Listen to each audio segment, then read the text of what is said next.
So I'm imagining there's a pretty good chance that most of us have at least heard of Schrodinger's famous cat that is allegedly both alive and dead at the same time.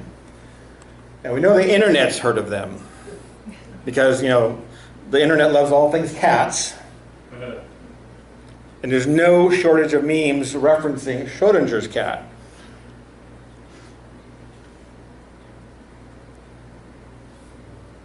And so, pointing this out, I have also found that the vast majority of people don't fully understand the motivation behind this thought experiment that Schrodinger created. Now, Schrodinger, in short, asked if a cat locked in a box with a small amount of radioactive material and a device that would kill the cat if just a single atom deteriorated during a given time. He asked if it is both alive and dead if the cat and the atomic reaction are not observed. Schrodinger, he didn't much like the implications of the then relatively new idea of quantum mechanics. The quantum theory, according to this experiment, implies that the cat remains both alive and dead until the state of that radioactive atom is observed. And Schrodinger was trying to debunk the idea with the absurd idea of a cat being both alive and dead. He was trying to disprove, he was trying to say this doesn't make sense, this quantum mechanics. Now, a question was a certain particular interpretation of quantum mechanics, which was the Copenhagen interpretation, which is still today the most widely taught and accepted theory of quantum mechanics. So Schrodinger didn't like it. But according to this interpretation, the best quantum mechanics can do is make predictions based on probabilities. It can't say what will happen about anything, or at least at the quantum level. They say that the act of measuring something causes all the different probabilities to reduce to one at the point of measurement, known as the wave function collapse. So once something is observed, then it's like, okay, that's it. All the other probabilities and possibilities end, and there's now only one way of doing things. Of course, this is a very simplified version, and I'm definitely not an expert, and I don't blame Schrodinger one bit for being skeptical of this idea. Because quantum physics puts our basic cause and effect universe into question. It puts everything into question. It really begs the question, what the hell is real and what is not? If things at the quantum level, at the smallest level of existence, aren't really there. There's just probabilities of what could be.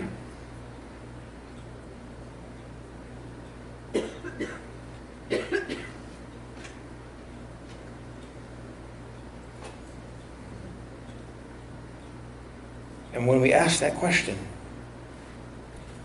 quantum mechanics can only answer in probabilities, not in certainties. Well, it's probable that this is real, but maybe not. It's probable this will happen, but we'll see.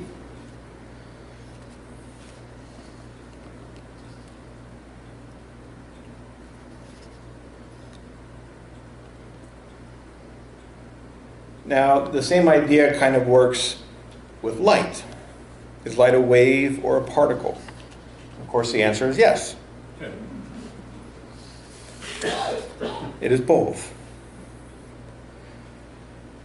They say that if you will go looking for a particle, you will find a particle. And if you go looking for light as a wave, if that's your experiment, you develop an elaborate experiment to prove that light is a wave, you will find light waves. And you will find, or if you go looking for particles, you will find particles.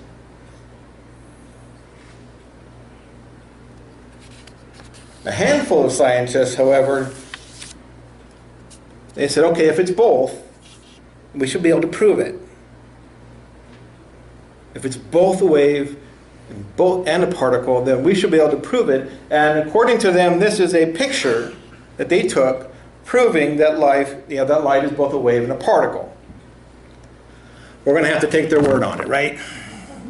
Because that's what they say it is, and well, I can't argue. I can't argue the fact. So we take their word on this, just like we do on so many other things. In this way, much of science is much like religion, is it not? Just as we are not all equipped and educated to understand the intricacies of science, we are not all equipped to deal with the intricacies of religion, spirituality. So we look to experts. But in both fields, we must be diligent. To blindly trust a person in a lab coat can be as dangerous as blindly trusting a religious expert. Science surely has followed some false leads in the past. And we have every reason to suspect it will do so again. DDT, Agent Orange, these were all scientifically proven to be safe. Nuclear energy, we know how to handle this. We can handle any emergency, and then a tidal wave happens. We have to be just as diligent about what we're told from scientists that we don't fully understand as we do from people who claim to have special knowledge about religion.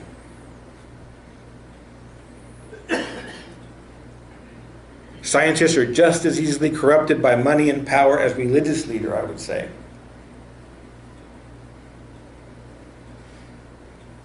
So, science and religion,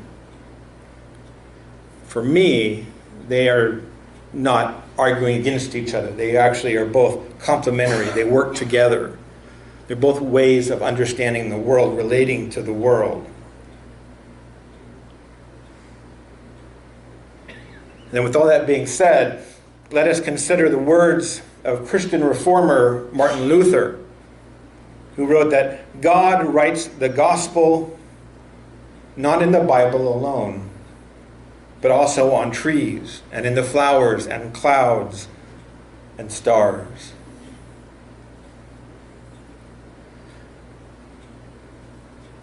So science, which studies nature, which studies the clouds, the trees, and the stars, in a way, for us, can be seen as a gospel. There's something there. There's meaning there if we choose to go find it. So I'd like to today see what the gospel of physics have to teach us about life and living. So let's assume that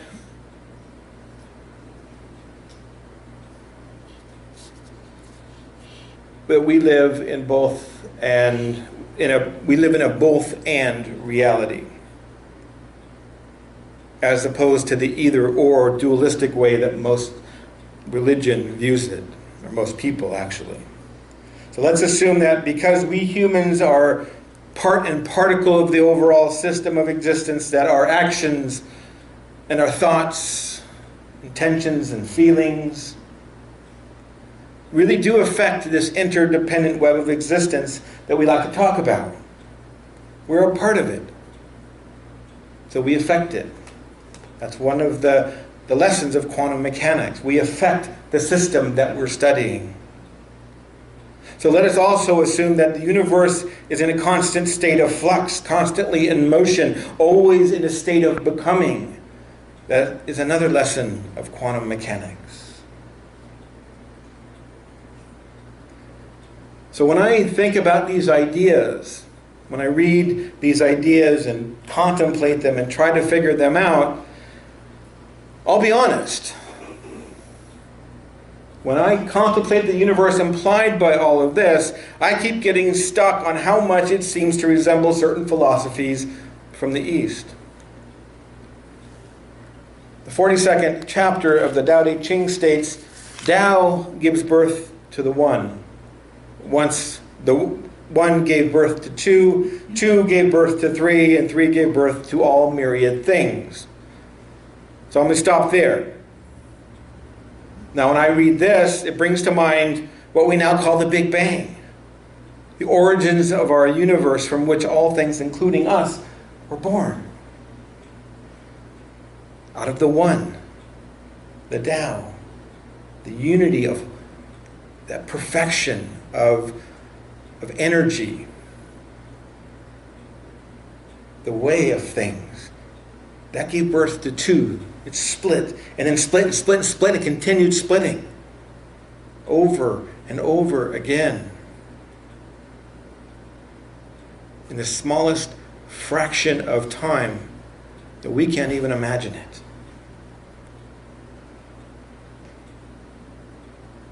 And all this gave birth to all myriad things.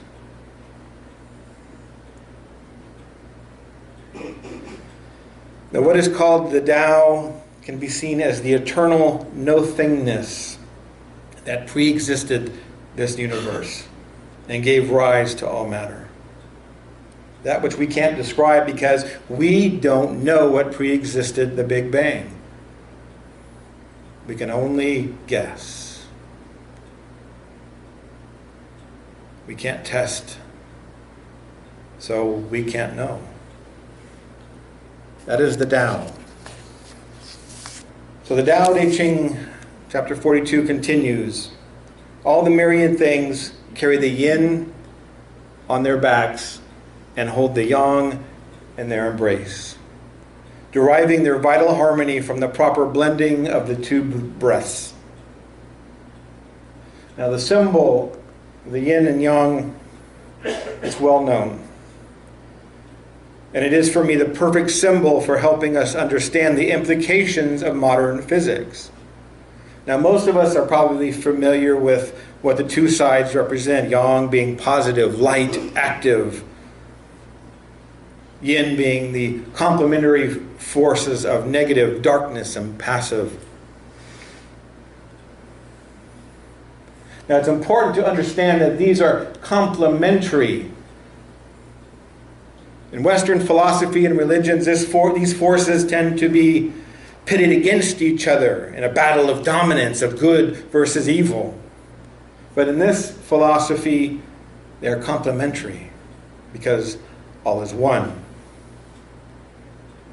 Just as we see in the natural world, just as we see through physics, through all of science, the two forces are complementary. Without the negative, there is no positive. The term would be meaningless without its complementary half.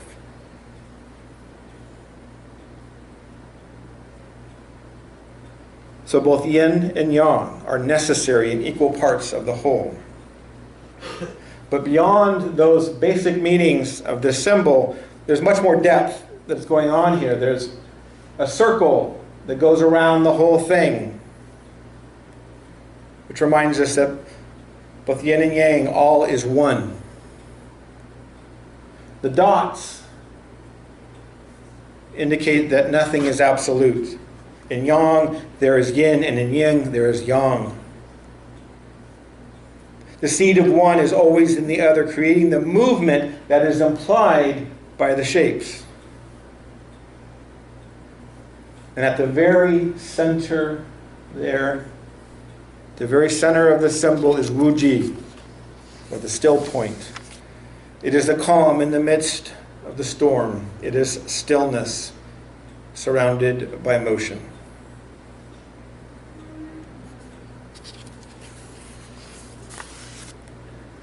Let me make one thing clear. I'm not arguing that physics provides proof of what the ancient Taoists taught.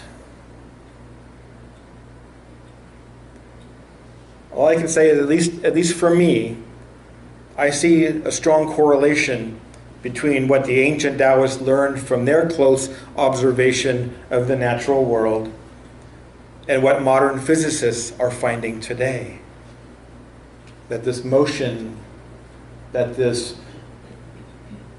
constant movement, that all is one, a series of opposites, all these things we are finding in our world today, not just through observation, but through study, through testing and retesting, observation.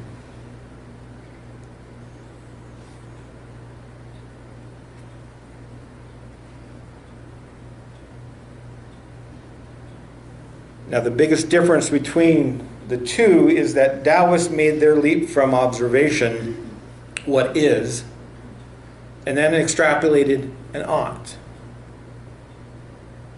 He said, because this is the way things are, we ought to do these things. We ought to be like what we observe in nature, they said.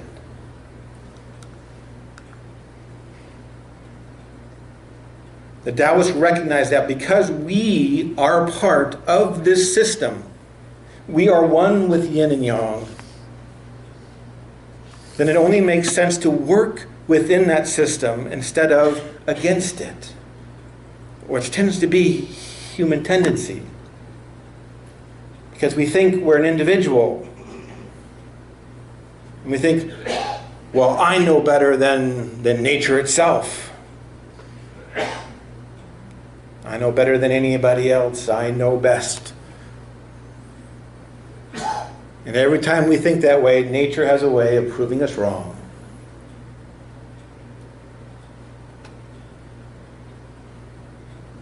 So the Tao Te Ching, the way of change, is the translation. The Tao Te Ching, above all things, was an instruction manual. And they wrote it at the time for the ruling class. Because, well, they were the ones who could read. And they're the ones who had the power to try to work against nature, to go to war.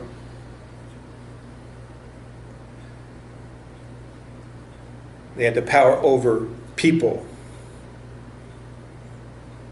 They had the power to tax.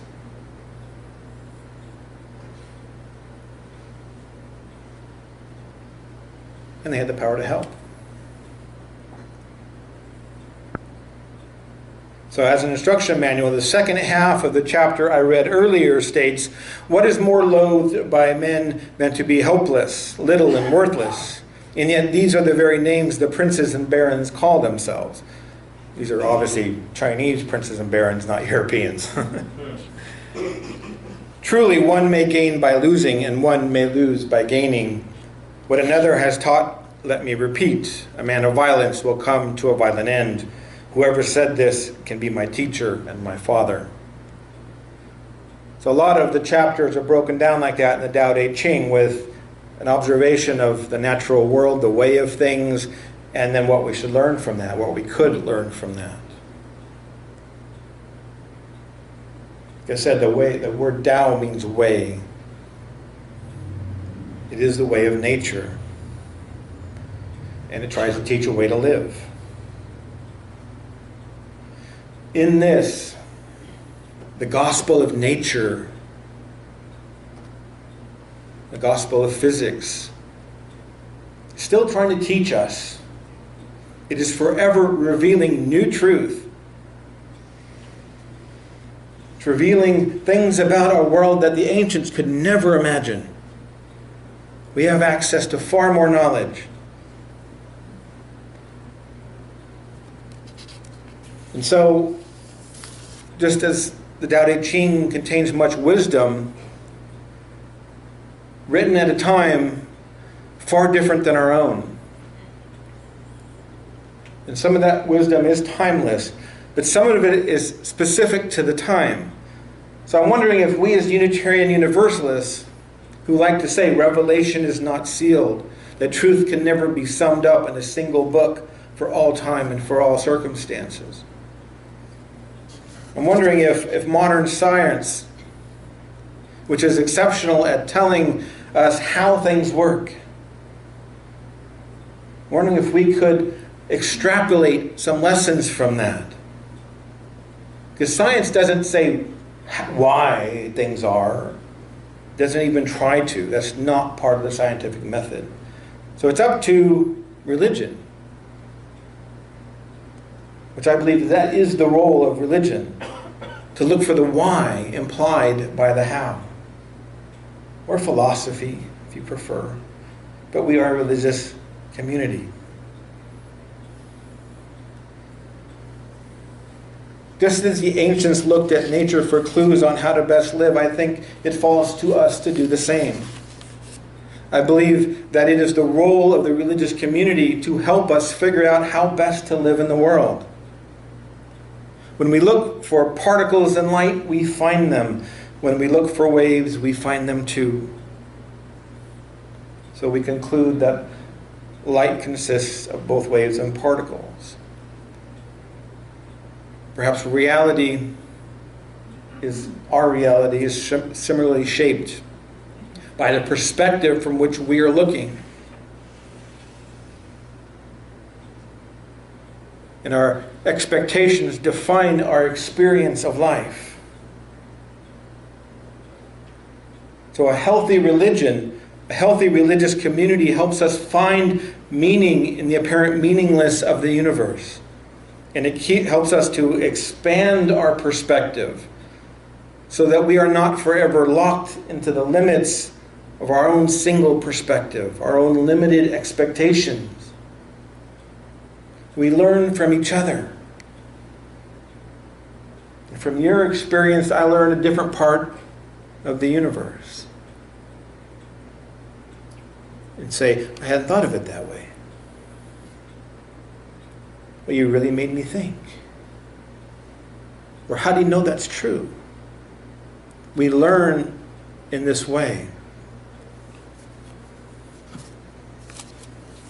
It's important that there is a place for people to go to do that, to learn and grow in a religious way, in a way that says, why should we be good? Why should we care about each other? Why should we care about the world?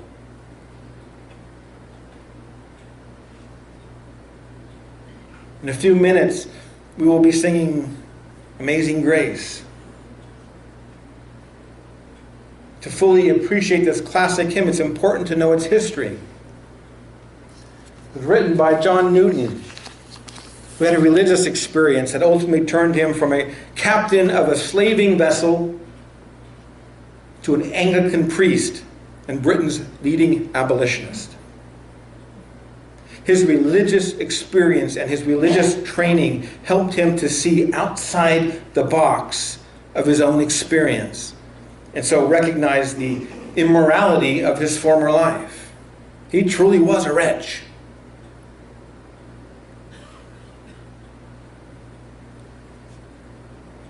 So as we begin this new church year, let us keep in mind the sacred duty we have to ourselves, each other, and the world. Because there are, in this community, any number of wonderful service clubs and organizations that do good works. But there are only very few religious communities that are able to see beyond the limits of dogma and tradition, to embrace people as they are, and to push us beyond our own expectations, and to help us find meaning and purpose in this life. There are very few religious organizations in this community that can do that. Most want you to believe like them, to be like them. I believe ours is a sacred duty. And may we be up to the task. So be it. Amen. Blessed be.